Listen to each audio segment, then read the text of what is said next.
সাবাস, বিশাল যুদ্ধ সরঞ্জামের বহর আসছে ইতালি থেকে। ইতালি থেকে বাংলাদেশ সেনাবাহিনীর জন্য কেনা ইঞ্জিনিয়ারিং ইকুইপমেন্ট সেলফ প্রোপেলড ক্রেনের ডেলিভারি শুরু হয়েছে।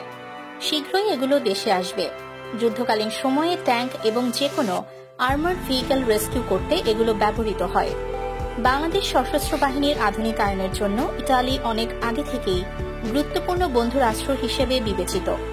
সেনা, নৌ ও বিমান বাহিনীর জন্য বিভিন্ন সরঞ্জাম ক্রয় করা হয়েছে ইতালি থেকে। সামরিক বাহিনীর আধুনিকায়ন বজায় রাখার জন্য এবং বাংলাদেশের প্রতিরক্ষা সেক্টরে যৌথভাবে কাজ করার বিষয়ে আবারও আগ্রহ প্রকাশ করেছে ইতালি। বাংলাদেশের সফররত ইতালিয়ান পররাষ্ট্রমন্ত্রী মারিয়া ত্রিপেডি, প্রধান উপদেষ্টা ডক্টর মোহাম্মদ ইউনুস এবং পররাষ্ট্র উপদেষ্টা মোহাম্মদ তৌহিদ হোসেনের সাথে সাক্ষাৎ করে এই আগ্রহ প্রকাশ করেছেন। প্রতিরক্ষা সরঞ্জামের পাশাপাশি বাংলাদেশের সাথে বাণিজ্য ইস্যুতেও যৌথভাবে কাজ করতে চায় ইতালি।